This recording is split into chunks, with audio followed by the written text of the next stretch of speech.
नमस्कार, मैं प्रिया। आज है 16 सितंबर। चले जानते हैं बिहार की 25 बड़ी खबरों को। प्रधानमंत्री नरेंद्र मोदी ने दरभंगा में एम्स खोलने की दी मंजूरी। दरभंगा वासियों को प्रधानमंत्री नरेंद्र मोदी ने एक और बड़ी सौगात दी है, जिसके तहत केंद्र सरकार ने दरभंगा में एम्स खोलने की मंजूरी दे दी है। आपको बता दें, दरभंगा में एम्स स्थापित करने की मांग सालों से की जा रही थी। दरभंगा में एम्स 1264 करोड़ रुपए की लागत से बनाई जाएगी। अगले 4 साल में दरभंगा में बनकर यह तैयार हो जाएगी। दरभंगा में एम्स के बनाए जाने से मिथिलावासी और उत्तर बिहार को काफी ज्यादा फायदा मिलेगा। सरकार की तरफ से मिली जानकारी के अनुसार नवनिर्मित अस्पताल में 700 बेड से अधिक सुविधा मुहैया करवाई जाएगी। वहीं इस बाबत बिहार के जल संसाधन मंत्री संजय झा ने ट्वीट करके प्रधानमंत्री नरेंद्र मोदी का धन्यवाद व्यक्त किया है। बिहार में कोविड-19 प्रभावितों की संख्या पहुंची 1,61,000 के पार। बिहार में कोविड-19 प्रभावितों की संख्या बढ़ती जा रही है। स्वास्थ्य विभाग की तरफ से बीते दिन के पिछले 24 घंटे में जारी किए गए अपडेट के अनुसार कुल मिलाकर 1575 नए मरीजों की पुष्टि की गई है, जिसके बाद प्रभावितों की संख्या बढ़कर 1,61,101 पर पहुंच गई है। वहीं अगर हम प्रभावित जिलों की संख्या की बात करें तो अररिया में 75, अरवल में 24, औरंगाबाद में 29, बांका में 32, बेगूसराय में 36, भागलपुर में 72, भोजपुर में 13, बक्सर में 14, दरभंगा में 29, पूर्वी चंपारण में 53, गया में 39, गोपालगंज में 44, जमुई में 33, जहानाबाद में 14, कैमूर में 5, कटिहार में 53, खगड़िया में 19, किशनगंज में 42, लखीसराय में 38, मधेपुरा में 33, मधुबनी में 41, मुंगेर में 16, मुजफ्फरपुर में 57, नालंदा में 72, नवादा में 25, पटना में 183, पूर्णिया में 77, रोहतास में 28, सहरसा में 42, समस्तीपुर में 20, सारण में 45, शेखपुरा में 19, शिवहर में 12, सीतामढ़ी में 31, सिवान में 20, सुपौल में 100, वैशाली में 25, पश्चिम चंपारण में 62। वहीं दूसरी तरफ कोविड-19 से ठीक होने वाले मरीजों की संख्या में भी लगातार बढ़ोतरी देखी जा रही है। स्वास्थ्य विभाग की तरफ से बीते दिन शाम 4 बजे तक जारी किए गए अपडेट के अनुसार कुल मिलाकर 1,46,533 मरीज ठीक हो चुके हैं। वहीं 836 लोगों की जान जा चुकी है। मुख्यमंत्री नीतीश कुमार ने भूजल स्तर पर सोचने की कही बात। बिहार के मुख्यमंत्री नीतीश कुमार ने मंगलवार को अपना बयान जारी करते हुए पानी की उपलब्धता को जरूरी बताते हुए भूजल स्तर पर सोचने की बात की है। उन्होंने कहा है कि पर्यावरण की रक्षा के लिए भी हमें लोगों को ध्यान में देने की जरूरत है कि वीडियो कॉन्फ्रेंसिंग के जरिए प्रधानमंत्री नरेंद्र मोदी द्वारा बिहार के नगर विकास की 7 योजनाओं के उद्घाटन और शिलान्यास कार्यक्रम में भाग लेते हुए मुख्यमंत्री नीतीश कुमार ने उक्त बातें कही है। इसके आगे उन्होंने कहा कि लोगों को शुद्ध जल मिलना बहुत ही जरूरी है। प्रधानमंत्री से आग्रह करते हुए उन्होंने आगे कहा कि 24 घंटे पीने के पानी की आपूर्ति करना सही है या नहीं, इस पर विचार करने की जरूरत है।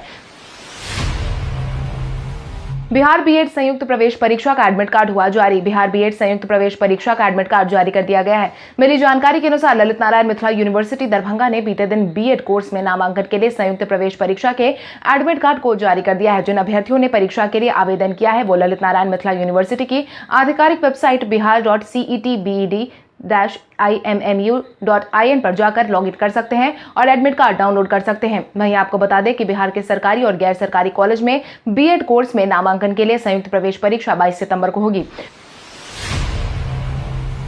पटना में बन रहे एयरपोर्ट को जल्द एक्टिव किए जाने की उठी मांग। जनता दल यूनाइटेड की राज्यसभा सांसद रामचंद्र प्रसाद सिंह ने बीते दिन राज्यसभा में एयरक्राफ्ट संशोधन बिल 2020 का समर्थन किया है। उन्होंने राज्यसभा में पटना में बनने वाले नए एयरपोर्ट के मामले को भी जोर शोर से उठाया है। उन्होंने अपने भाषण में राज्य के अन्य हिस्सों के एयरपोर्ट को प्रभावी बनाने पर जोर दिया है। उन्होंने इस बिल को देश की हवाई सेवाओं के विकास और बेहतरी के लिए जरूरी बताया है। इसके साथ ही उन्होंने कहा है कि वो दिन दूर नहीं जब दूरगामी सोच को प्रदर्शित करता है, जिसमें मिलने वाली शक्तियों को एयरक्राफ्ट पैसेंजर्स की संरचना और सुरक्षा का विशेष रूप से बढ़ावा करना चाहिए।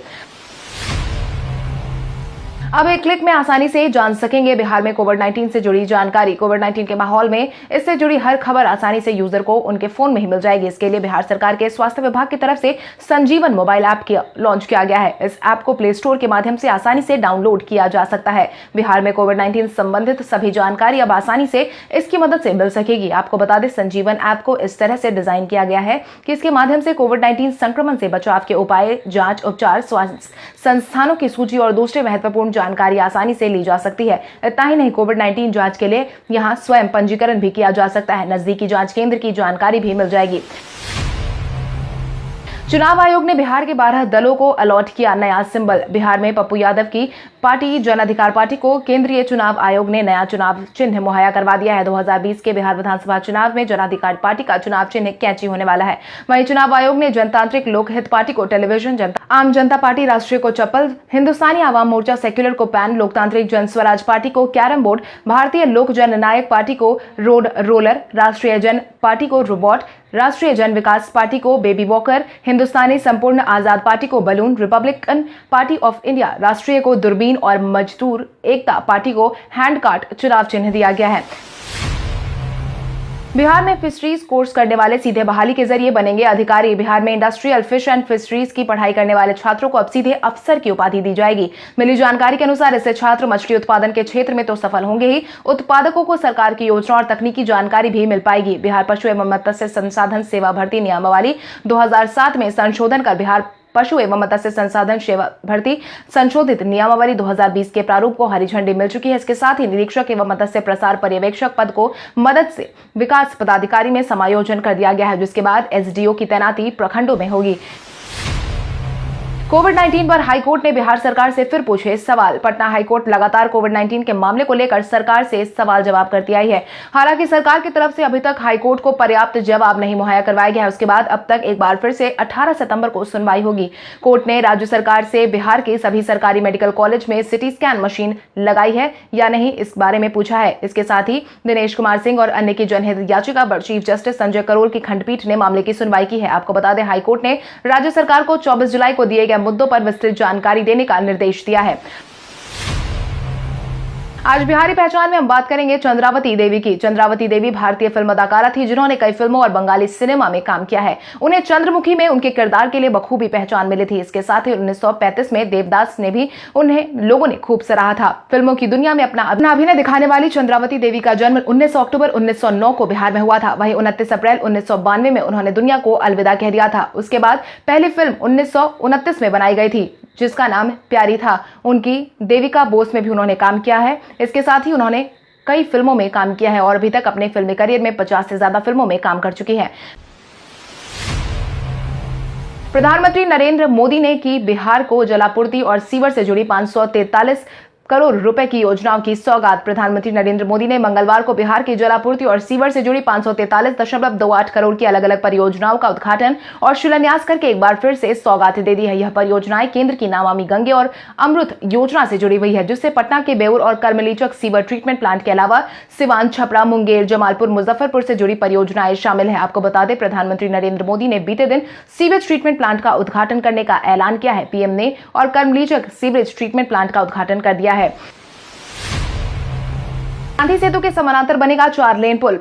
प्रधानमंत्री नरेंद्र मोदी ने एक बार फिर से बिहार के लोगों को सौगात देकर गांधी सेतु के समानांतर 4 लेन पुल के निर्माण का रास्ता साफ कर दिया है, जिसके बाद 21 सितंबर को प्रधानमंत्री नरेंद्र मोदी खुद इसकी नींव रखने वाले हैं। इस कार्यक्रम को लेकर सभी प्रशासनिक तैयारियां लगभग पूरी की जा चुकी है। गांधी सेतु के पश्चिमी दिशा में बनने वाले इस पुल के निर्माण में 2,926 करोड़ रुपए लागत का प्रोजेक्ट तैयार हो गया है, जिसकी जिम्मेदारी कॉन्टैक्ट एसपी सिंगला को दी गई है। इसके साथ ही पथ निर्माण विभाग के सूत्रों से मिली जानकारी के अनुसार प्रधानमंत्री दिल्ली से इसका शिलान्यास करने वाले हैं। बिग बॉस फेम दीपक ठाकुर के गाने में नए अवतार में नजर आएंगे डीजीपी गुप्तेश्वर पांडे। बिहार पुलिस के डीजीपी गुप्तेश्वर पांडे जल्द ही बिग बॉस फेम दीपक ठाकुर के गाने में नजर आने वाले हैं। गुप्तेश्वर पांडे दीपक ठाकुर के म्यूजिक एल्बम में रॉबिनहुड का किरदार निभाते हुए देखे जा सकते हैं, जिसका नाम होगा रॉबिनहुड बिहार के। दीपक ठाकुर ने ट्वीट करके अपने अपकमिंग एल्बम के बारे में जानकारी दी है। म्यूजिक वीडियोज में डीजीपी गुप्तेश्वर पांडे के साथ दीपक ठाकुर भी नजर आने वाले हैं। हालांकि गुप्तेश्वर पांडे के इस रूप को देखकर काफी फैंस एक्साइटेड हैं और सोशल मीडिया पर जमकर रीट्वीट भी कर रहे हैं। चुनाव आयोग ने सोशल मीडिया के दुष्प्रचार का जवाब देने का किया ऐलान। आगामी विधानसभा चुनाव को ध्यान में रखते हुए साथ ही चुनाव में सोशल मीडिया के महत्व को समझते हुए चुनाव आयोग ने अहम आदेश जारी कर दिया है, जिसके तहत चुनाव आयोग ने साफ तौर पर कहा है कि सोशल मीडिया में किसी भी नेता या राजनीतिक पार्टी के बारे में भ्रम फैलाना अब किसी के लिए आसान नहीं होगा। इसको लेकर आयोग ने प्रशासन की वेबसाइट पर फैक्ट चेक के लिंक से आसानी से इस पर प्रतिबंध लगा दिया है, क्योंकि कोई भी मतदाता किसी भी खबर या पोस्ट की सच्चाई आयोग या संबंधित जिले की वेबसाइट के साथ फैक्ट चेकिंग लिंक पर जाकर पता कर सकेगा। बिहार में आकाशीय बिजली गिरने की वजह से 15 लोगों की गई जान। बिहार में आकाशीय बिजली गिरने की वजह से 15 लोगों की जान चली गई है।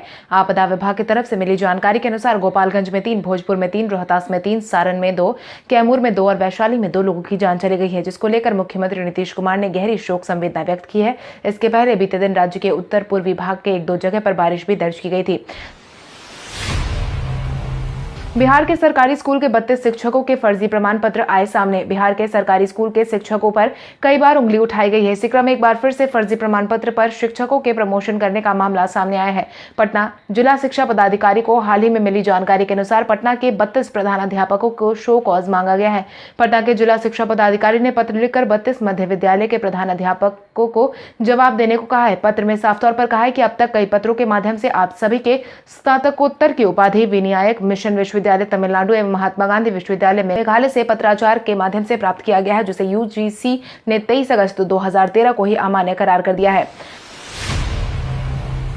दीपाली ने बिहार में भोजपुरी इंडस्ट्री का गढ़ बनाने की कही बात। दीपाली सहाय ने हाल ही में बिहार को लेकर अपनी प्रतिक्रिया जाहिर की है, जिसके तहत ईटीवी भारत से बातचीत करते हुए उन्होंने अपने नए गाने बम्बई में काबा गाने को लेकर दीपाली सहाय ने कहा है कि यह मुंबई में स्ट्रगल करने वालों की असली जिंदगी के चरितार्थ करता है। मैं बिहार के पटना की रहने वाली हूँ, लेकिन पिछले 14 साल से मुंबई में स्ट्रगल कर रही हूँ। उन्होंने बताया है कि ऐश्वर्या निगम के साथ उनके इस गीत को अपने ही घर पर फिल्माया गया है। दीपाली का मानना है कि अगर बिहार में रोजगार के अवसर हो तो कोई बाहर नहीं जाना चाहेगा। आपको बताते मनोज बाजपेयी की पहले भोजपुरी रैप को दीपाली सहाय ने खुद की आवाज देते हुए जो एक्सप्रेशन दिए हैं, उसकी वजह से सोशल मीडिया पर धूम मचा दी गई है।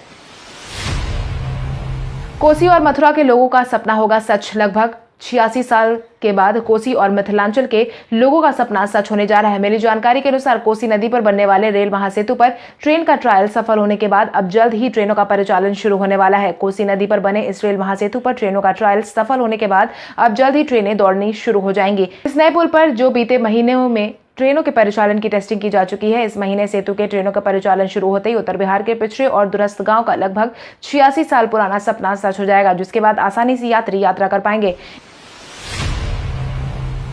एशिया का पहला डॉल्फिन रिसर्च सेंटर 30 करोड़ की लागत में पटना में होगा निर्मित। मंगलवार को प्रधानमंत्री नरेंद्र मोदी की तरफ से बिहार में अर्बन इंफ्रास्ट्रक्चर से जुड़ी 543 करोड़ के लागत से परियोजनाओं का उद्घाटन किया गया। शिलान्यास के लिए आयोजित वर्चुअल समारोह में उप मुख्यमंत्री सुशील कुमार मोदी भी मौजूद थे, जहां उन्होंने प्रोजेक्ट डॉल्फिन की घोषणा के लिए प्रधानमंत्री को धन्यवाद देते हुए कहा कि पटना विश्वविद्यालय के 2 एकड़ परिसर में 30.52 करोड़ की लागत में एशिया का पहला डॉल्फिन रिसर्च सेंटर की स्थापना की जा रही है। उन्होंने आगे कहा, साल 2019 के सर्वेक्षण के अनुसार पूरे देश में कई डॉल्फिन पाई गई है, जिसमें से आधी संख्या बिहार में पाई गई है। सुल्तानगंज कहलगांव के 60 किलोमीटर क्षेत्र को विक्रमशिला गंगे डॉल्फिन सेंचुरी घोषित किया गया है। चुनाव आयोग की टीम ने महिला और प्रवासी मजदूरों को वोटर लिस्ट में जोड़ने के लिए मुहिम चलाने का जारी किया आदेश। चुनाव आयोग की टीम इन दिनों बिहार दौरे पर है। वहीं मंगलवार को टीम ने भागलपुर शहर में 12 जिलों में के डीएम और 13 जिलों के एसपी के साथ चुनाव की तैयारियों की समीक्षा की है। इस दौरान हर जिले के डीएम और एसपी से अपने जिले में चुनावी तैयारियों का डेटा पावर प्रेजेंटेशन देकर बताया गया है। इसके साथ ही किशनगंज जिले से इसकी शुरुआत की गई है और भागलपुर जिले के सबसे आखिरी में समीक्षा की गई है। सुबह 9 बजे से दोपहर 1 बजे तक समीक्षा के बाद आयोग की टीम हेलीकॉप्टर से गया के लिए रवाना हो गई थी। कोविड-19 के बढ़ते प्रभाव के कारण मलमास मेला हुआ रद्द। राज्य सरकार ने इस साल कोविड-19 के कारण मलमास मेले के आयोजन पर ब्रेक लगा दिया है। कोविड-19 ने अपनी जद में इस बार मलमास मेले को भी ले लिया है। इस मेले का आयोजन 18 सितंबर से 16 अक्टूबर तक किया जाना था, लेकिन अब ऐसा कुछ भी नहीं हो पाएगा। बावजूद इसके राजगीर तपोवन तीर्थ रक्षार्थ पंडा कमेटी द्वारा ध्वजारोहण कार्यक्रम की परंपरागत औपचारिकता को पूरा करने की तैयारी की जा रही है। सिर्फ चुनिंदा लोगों को ही आमंत्रित किया गया है। आगामी विधानसभा चुनाव को ध्यान में रखते हुए नीतीश कुमार के लिए जदयू ने जारी किया नया गाना। आगामी विधानसभा चुनाव को ध्यान में रखते हुए मुख्यमंत्री नीतीश कुमार के लिए जदयू ने नया गाना जारी किया है, जिसके तहत राजधानी पटना में जदयू ने मुख्यमंत्री नीतीश कुमार के व्यक्तित्व और 15 साल के कामकाज पर आधारित वीडियो जारी किया है। वहीं पार्टी की तरफ से इस गीत को जारी कर दिया गया है, जो कि मगही भाषा में है। मगही भाषा में गाने में बिहार के मुख्यमंत्री को विकास पुरुष बताने की कोशिश की गई है। पिछले 15 साल में बिहार ने काफी तरक्की की है। वहीं गाने के बोल कुछ इस प्रकार है, कदम कदम बढ़ावा हो, विकास गीत गावा हो, नीतीश जी के सपना के बिहार तू बनावा हो। ऑस्ट्रेलियाई तेज गेंदबाज ने जसप्रीत बुमराह को लेकर दिया अपना बयान। भारतीय क्रिकेट टीम के तेज गेंदबाज जसप्रीत बुमराह ने अपनी प्रतिभा से तीनों फॉर्मेट में धाक जमाई है। सटीक बॉलिंग के कारण और अपने हुनर की वजह से बल्लेबाज उनकी गेंद पर खेलने से पहले 100 बार सोचते हैं और उनको शानदार गेंदबाजों की सूची में गिनते हैं। वहीं आईपीएल में ही गेंदबाज मुंबई इंडियंस की तरफ से खेलने वाले हैं। ऑस्ट्रेलियाई गेंदबाज जेम्स पैटरसन ने बुमराह को लेकर बीते दिन अपनी प्रतिक्रिया जारी की है, जिसके तहत उन्होंने जसप्रीत बुमराह को सर्वश्रेष्ठ गेंदबाज बताया है। उनके अनुसार भारत के जसप्रीत बुमराह दुनिया में टी20 क्रिकेट के सर्वश्रेष्ठ गेंदबाज रह चुके हैं और गेंदबाजों के साथ काम करना एक अलग ही अनुभव है। बिहार के 7 जिलों में बिजली गिरने की जताई गई संभावना। मौसम विज्ञान विभाग ने पूर्वी चंपारण, पश्चिमी चंपारण, किशनगंज, अररिया, कटिहार, सुपौल और समस्तीपुर जिले में बिजली गिरने की संभावना जताई है। मौसम विभाग ने अगले 4 दिनों तक इसकी तरह की आशंका पूरे बिहार के लिए बताई है, ताकि लोग सतर्कता के साथ काम करते रहें और आकाशीय बिजली गिरने के समय में कहीं बाहरी इलाके में ना फंसे। मौसम विभाग केंद्र की माने तो बिहार में अगले 4 दिनों तक बारिश हो सकती है। इसके साथ ही कई जगह पर हल्की तो कहीं मध्यम बारिश दर्ज की जा सकती है। उत्तर बिहार के कई जिलों में तेज बारिश और आकाशीय बिजली गिरने की संभावना जताई गई है।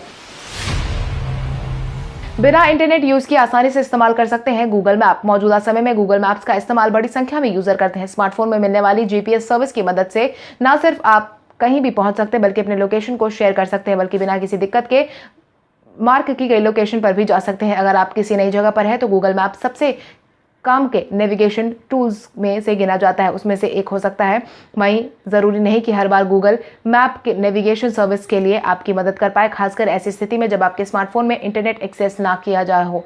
मगर बिना इंटरनेट के इस्तेमाल के आसानी से गूगल का आप इस्तेमाल कर सकते हैं। इसके लिए आपको स्मार्टफोन में गूगल मैप ऐप को ओपन करना होगा। इसके बाद टॉप लेफ्ट में दिख रहे अपने प्रोफाइल फोटो पर टैप करें और ऑफलाइन सिलेक्ट करें। इसके बाद सिलेक्ट पर टैप करें और वो जगह चुनें जहां आप जाने वाले हैं, जिसके बाद आप डाउनलोड हो जाएगा और उसके बाद आप ऑफलाइन भी एक्सेस इसे आसानी से कर सकेंगे।